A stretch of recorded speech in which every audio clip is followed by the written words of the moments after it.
তো নমস্কার, মিঠু রান্নাবান্নায় সবাইকে স্বাগত। আজকে সুজি দিয়ে রসে ভরা রসমালাইয়ের সাথে একদম নতুন ধরনের একটা মিষ্টি বানিয়ে দেখাবো।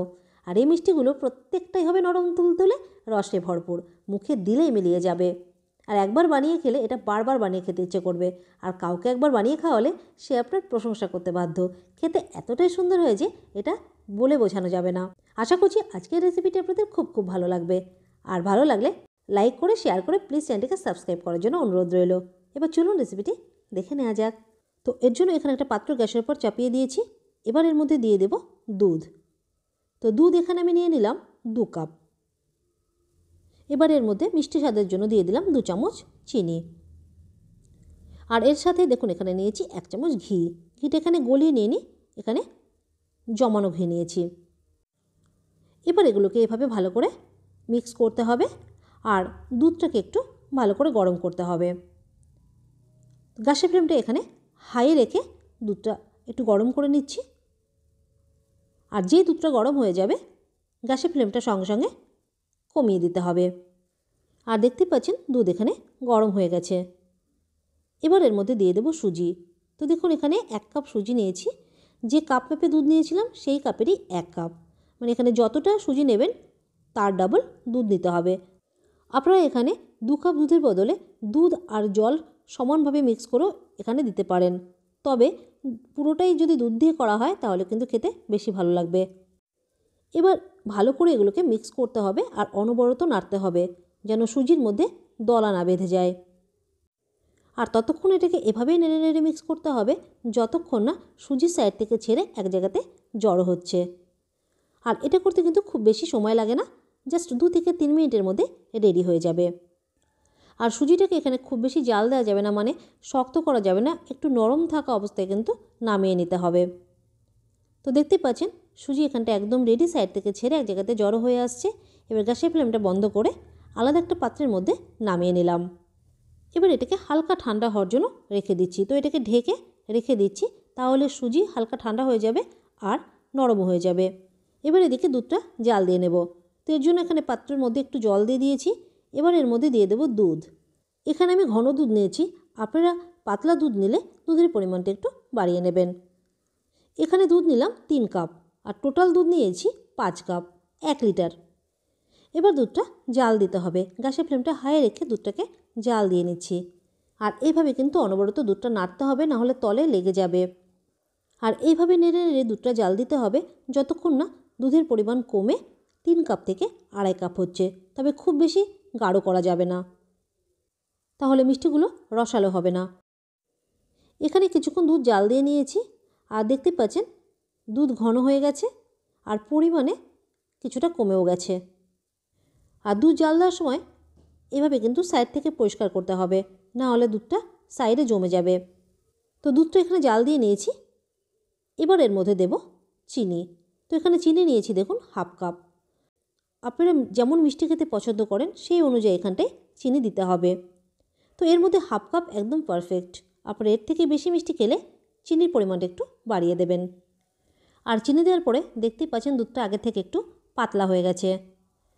চিনি দেওয়ার পরে ভালো করে এটাকে মিক্স করে 1 মিনিট মতো জাল দিয়ে নিয়েছি। এবার এর মধ্যে অল্প করে কিছু ড্রাই ফ্রুটস দিয়ে দেবো। তো এর মধ্যে নিয়েছি দেখুন কিছু বাদাম কুচি আর কিছু পেস্তা কুচি। এবার এগুলোকে দুধের মধ্যে দিয়ে দিচ্ছি। আর ফ্লেভারের জন্য এর মধ্যে দিয়ে দিলাম 1/2 চামচ এলাচের গুঁড়ো। এবার এটাকে আরও 1 মিনিট মতো জাল দিতে হবে। তাহলে আজকে রসমালাইয়ের রসটা কিন্তু রেডি হয়ে যাবে। আর বাদাম আর এলাচের গুঁড়ো দেওয়াতে কিন্তু এর স্বাদটা দ্বিগুণ বেড়ে যায় আর সুন্দর একটা গন্ধ বেরোতে শুরু করেছে। ভালো করে মিক্স করে 1 মিনিট মতো জাল দিয়ে নিয়েছি। এবার এর মধ্যে সামান্য কিছু কেশর ছিটিয়ে দিচ্ছি, তাহলে কিন্তু এর টেস্টটা আরও বেড়ে যাবে আর দুধের মধ্যে একটা সুন্দর কালারও আসবে।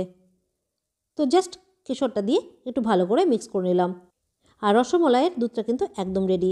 এবার গ্যাসের ফ্লেমটা বন্ধ করে এটাকে সাইডে রেখে দেব।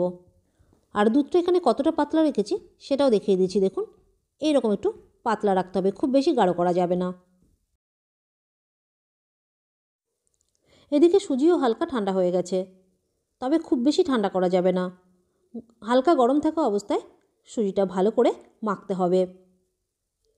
তো সুজি মাখার আগে এর মধ্যে ফ্লেভারের জন্য দিয়ে দিচ্ছি সামান্য একটু এলাচের গুঁড়ো,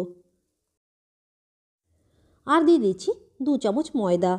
এখানে একটু ময়দা দিলে বাইন্ডিংটা ভালো হবে, তবে খুব বেশি ময়দার ব্যবহার করবেন না। এবার ভালো করে এটাকে মাখতে হবে আর মেখে একটা স্মুথ সফট ডো রেডি করতে হবে। আর মাখার সময় হাতে লেগে গেলে অবশ্যই একটু ঘি লাগিয়ে মেখে নেবেন, তাহলে কিন্তু হাতেও লাগবে না আর মাখতেও অসুবিধা হবে না। আর এই ডোটা একটু নরম করে মাখতে হবে, খুব বেশি টাইট করে মাখা যাবে না। আর টাইট হয়ে গেলে এর মধ্যে একটু লিকুইড দুধ দিয়ে এটাকে মেখে নিতে হবে, তাহলে নরম হয়ে যাবে। আর 3-4 মিনিট ধরে ভালো করে এটাকে মেখে নিয়েছি। আর দেখুন সুজির একটা নরম স্মুথ ডো রেডি হয়ে গেছে। এভাবে কিন্তু নরম করে মাখতে হবে। হাতে একটু ঘি লাগিয়ে নিয়েছি।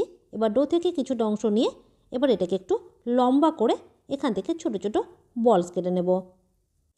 সাইজ আপনারা আপনাদের হিসেব মতো একটু ছোট বড় করতে পারেন।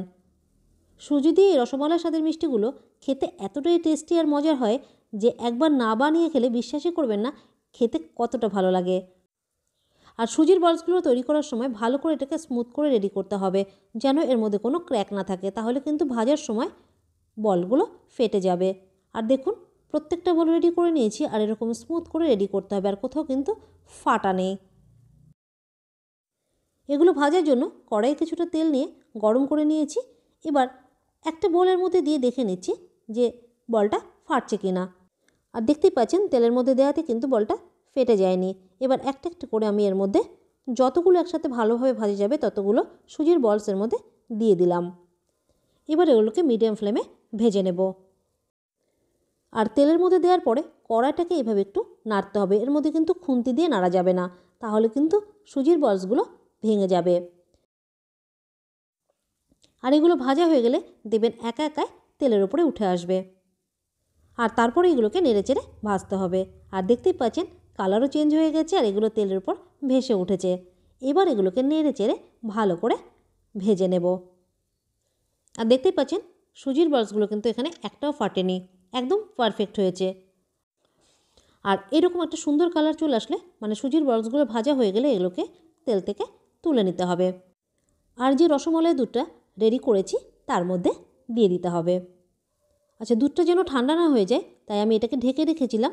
এবার গরম গরম মিষ্টিগুলো দুধের মধ্যে দিয়ে দিতে হবে। আচ্ছা, দুধটা যদি ঠান্ডা হয়ে যায় তাহলে একটু গরম করে নেবেন। আর খুব গরম দুধের মধ্যেও কিন্তু মিষ্টিগুলো দেয়া যাবে না। আর একইভাবে সব সুজির বলসগুলোকে ভেজে নিয়ে দুধের মধ্যে এভাবে দিয়ে ভালো করে ডোবাতে হবে। এইভাবে একটু ভালো করে ডুবিয়ে দিলে প্রত্যেকটা মিষ্টির মধ্যে ভালোভাবে রসটা ঢুকে যাবে আর মিষ্টিগুলো দারুণ রসালো হবে আর নরম তুলতুলে হবে।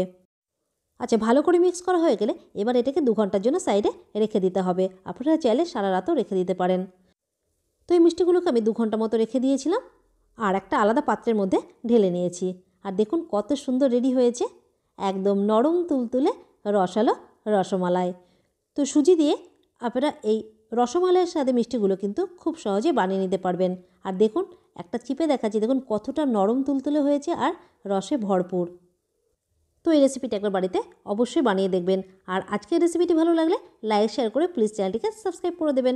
আবার দেখা হবে একটা নতুন সহজ মজার রেসিপির সাথে। আজ এই পর্যন্ত, ধন্যবাদ।